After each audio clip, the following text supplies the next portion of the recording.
Hey Matt, David with ESPN here. Obviously, the last Notre Dame game was not the best ground game for you guys. What do you take from the experience of having gone through that? Obviously, I'm sure they played you a little bit different because you've got a freshman QB instead of Trevor Lawrence back there. But as an O line who wants to open up some room for Travis to run, do you take it something from the experience? Do you see something on film that you guys can address for this time around? Yeah, for sure. I think it's pretty obvious we need to improve upon that performance. And I know all the guys that played in that game and the coaches as well have taken that to heart and are doing their best to improve upon that. And I think the biggest thing that we also need to acknowledge is that there was some good things. I think we started off the game with a good run there, a counter. We were backed up. But then throughout the game, we weren't able to consistently get things done. And I know a lot of it is, it might sound cliche, but a lot of it comes down to very little things like how big your splits are or hand placement or, this step should be 6 inches in a different direction. So there's a lot of little things that can be corrected that we're hoping will translate into a more effective running game. Another positive we can take from the game, though, is that we did pass protect well up until the second overtime. So there's a lot to be improved upon. And like I said, we've all kind of accepted that challenge and are looking forward to this weekend. But it wasn't all bad. And I think that's important to acknowledge as well. Hey, Matt, it's Trevor Gross from CTargets.com. We saw the way North Carolina ran all over Miami the other day. Notre Dame really shut North Carolina down for 3 quarters. Is it possible they're playing even better defensively now than they were a month ago? It's hard to say. I mean, I really going to start getting more into the film this week, but that's kind of the goal. It wouldn't be surprising if that was the case because I know, especially here at Clemson and as it should be at other schools around the country, everybody wants to start to play their best ball in November and December. So if they have improved since they played us, then we're definitely in for a fight. But that's definitely the goal for people around the country when you get into the championship phase, as we call it here at Clemson. And Notre Dame's a very talented and very sound defense. So we need to be on our A game this weekend.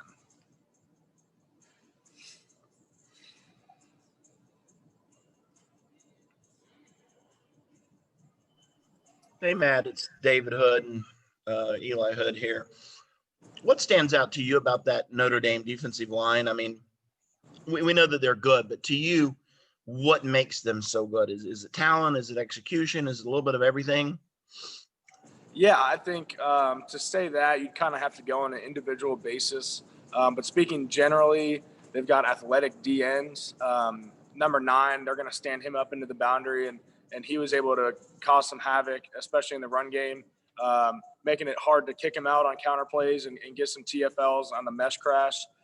Number 91, he's a long athletic guy as well. And then on the inside, they've got some stout dudes that are they're high effort guys, and they're going to be where they're supposed to be and play with an incredibly high motor. And when you're talking about defensive football, playing with a high motor is something that should be very heavily sought after and can make a difference, because even if a guy might not, let's say, beat you on his first pass rush move, or he might get knocked off the ball in the run game off a double team, his ability to still play with the motor and finish the play, get off the block, and you can still get a tackle or make a play just based off effort. And I think that's what you see a lot of the guys, they just outwork a bunch of the guys that are blocking them. And also, we kind of mentioned it back when we played them earlier in the year.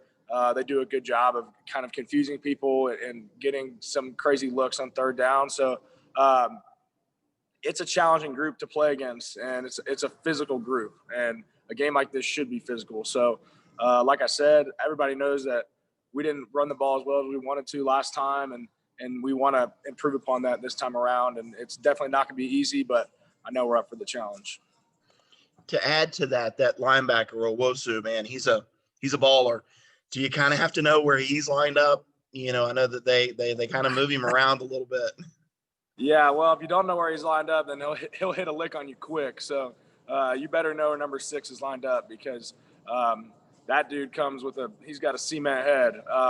and he's a great player, great athlete, and he's probably going to be successful at the next level. So he's a dude, man, and they've got other talented guys on the defense as well. But number 6, that kid is a ball player.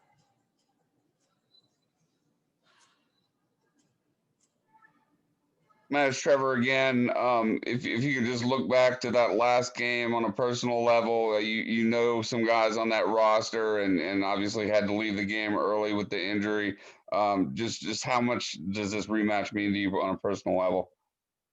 Yeah, I mean, I never want to make my own situation bigger than the opportunity we have as a team, but it is something that matters to me, and to get the opportunity to play a team twice in one season is very rare in college football, let alone 2 teams ranked as highly as we both are. So the implications of this game and just the national spotlight that's on this game, it's a huge spectacle, and this is what college football is all about. And to be a part of something like this, especially with something getting the opportunity to play a school like Notre Dame that's so rich in their tradition like they are, that it's a great opportunity, and certainly did not expect to have the opportunity to play them twice. And literally any other year in college football, we wouldn't have that opportunity. But this has been a pretty crazy year, to say the least, and you can never just predict what's going to happen next. So to have that opportunity again and hopefully correct the outcome this time is all we can ask for. And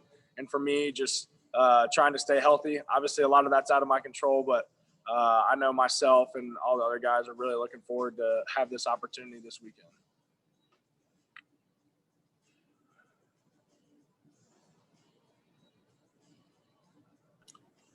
Anything else for Matt? Matt, this is Matt with the State. I know you mentioned gaining the good things you guys did in that game. Just passing for over 400 yards, do you feel like that was a big confidence boost for not only the offensive line, but also the receivers and the passing game in general? Yeah, well, I think what you've seen this year, and I know it's been probably talked about more than it maybe needs to be, but you're going to see guys and teams challenge our guys on the outside, and especially in that case with DJ, challenge a young quarterback. And I know a lot of people are want to make it seem like we're trying to make an excuse as to why the running game hasn't been as effective, but scheme matters. And to see those young guys step up and kind of prove a lot of these teams wrong, including Notre Dame, where we had some guys with really incredible performances, is very encouraging. And sometimes you hear a lot about teams needing to open up the run game to get the passing game going, but it can work in that reverse order as well. And if you get teams who are now having to respect the threat of the guys on the outside and kind of give some safety help here or there, that's one less hat in the box in the run game. And so that opens things up. And instead of having 2 guys to beat, Travis might only have 1 guy to beat.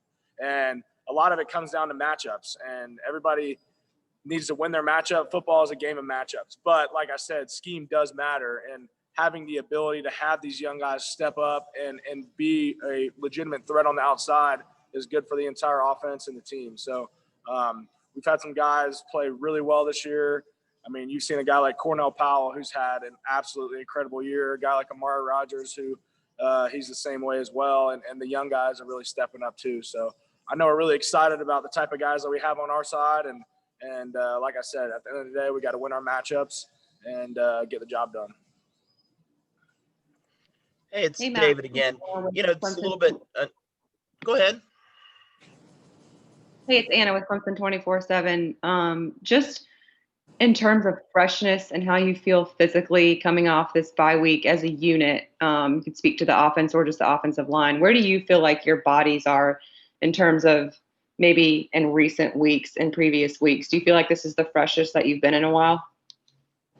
Yeah, I think I'll probably have a better gauge of that once we get towards the middle of the week. But as somebody who's really started playing the most of his football this season and playing games where you're playing 70, 80, 90 snaps, coming down the stretch, it's tough to keep your body in a good spot. And so the importance of bye weeks is it's pretty huge, actually. And it's something that this year I've really learned to take advantage of, and trying to get rest and stay off your feet and just try to recoup a little bit, especially for a game like this when you know it's going to be physical. So I know personally, just getting a workout this morning, I felt good, felt strong, and as we get into practice this week, I'm definitely anticipating feeling a little bit more loose and bouncing around. So I think the bye weeks are really beneficial, especially for the guys like myself and the other guys along the line that have played a lot of snaps. So like I said, we'll know more once we get to the middle of the week, but kind of waking up this morning and working out definitely was a positive feeling. Hey, Matt, Lawton Swan, where are you guys, in your opinion, mentally compared to previous seasons, just with the wear and tear of COVID-19 and testing and everything? How is that, kind of worn on you mentally? Yeah, there's I would say that there's been quite a few challenges this year as a whole, and the season included, that we just haven't had to deal with in years past. And it's just so involved because it's in every aspect of our lives. There's something that's different. For example, for me, I'm graduating here in a couple of days, and so this semester academically for me was a very challenging one, and really just trying to finish strong. But then you also have the online aspect of that. That's just not a traditional experience. And like I said, it spills over into every aspect, and just the meetings and having to meet in the indoor and things of that nature. It does get tiring, and it is a unique challenge to this year. But Coach Sweeney said it well before the season that this has the opportunity to be a competitive advantage for the teams who handle it correctly. And you're going to see the culture of a lot of teams shine out in the public eye this year. And what I think that we've witnessed is the Clemson culture being put on full display in a very good way. We have guys who understand the importance of the sacrifice that needs to be made in order to get where we want to be.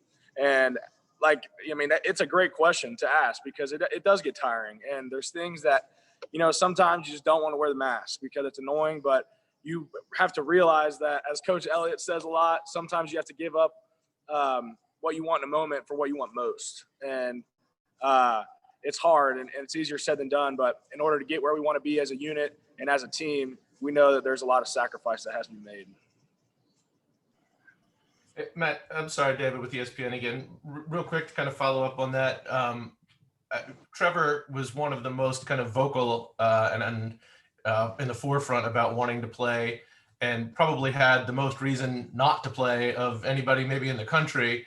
I'm curious what it had meant to you guys to see the way he has approached this season, including missing that first Notre Dame game because of COVID, and how he managed to continue to support you guys, like from just a leadership or an impact in the locker room. What has it meant to you guys?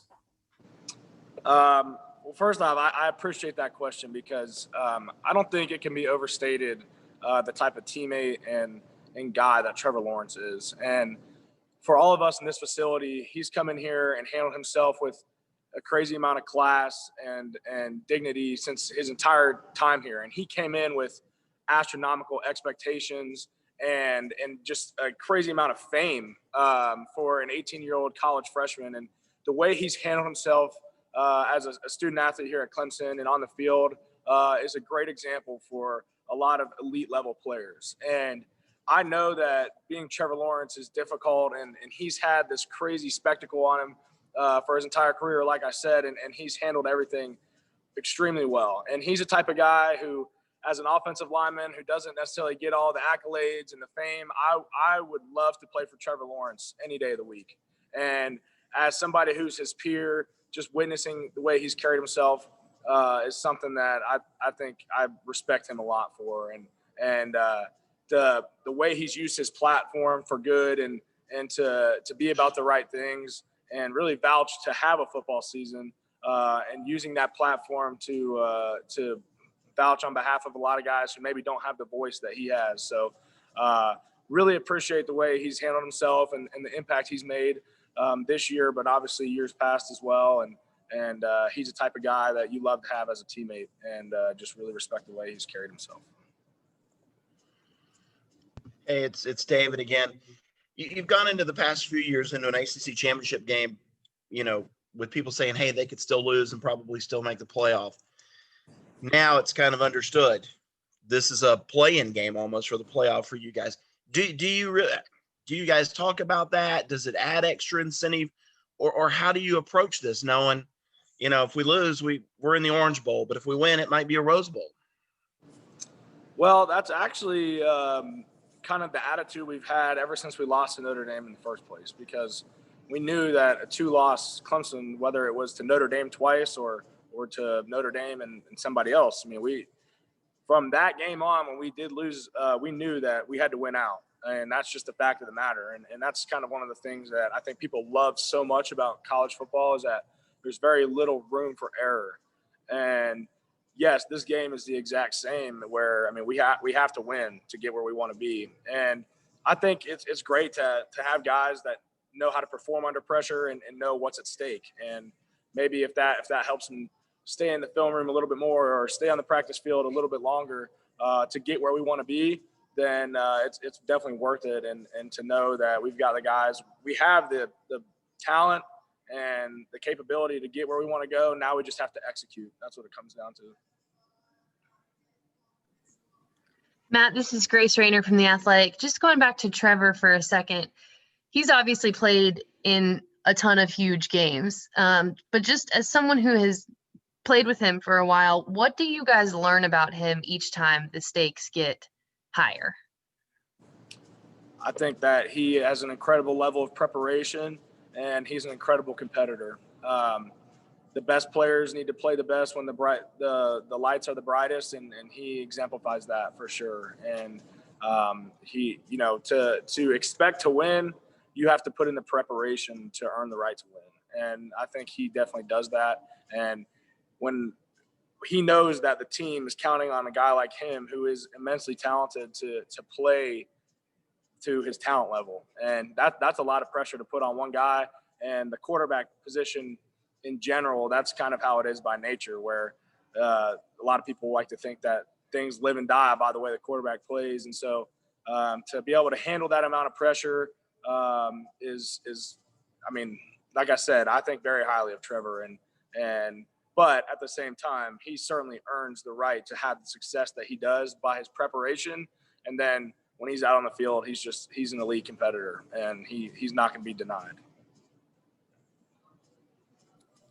This is Matt again. Obviously, DJ played great for you guys at Notre Dame, but what's it like going into this, knowing you have Trevor and that he'll be on the field? You know, to be honest, I had a lot of confidence in DJ as well, and he obviously showed us that we should have, because he played lights out, and I mean, certainly as well as you could ask any true freshman to play in a situation like that. So I don't know if the confidence level changes. Obviously, just the leadership of Trevor, who he's a guy who's been here for 3 years. He's performed at a high level on the biggest stage. So maybe there's that, but I don't think anybody was really concerned that we had DJ behind us as opposed to Trevor. I mean, DJ is a very special talent as well. And the poise that DJ showed in a game like that is not often seen in a true freshman. So it wasn't like we had some ragtag bunch walking out there. DJ is pretty special in his own right. So obviously Trevor is a great leader and an unbelievable talent, but you know, DJ, he's pretty good too. So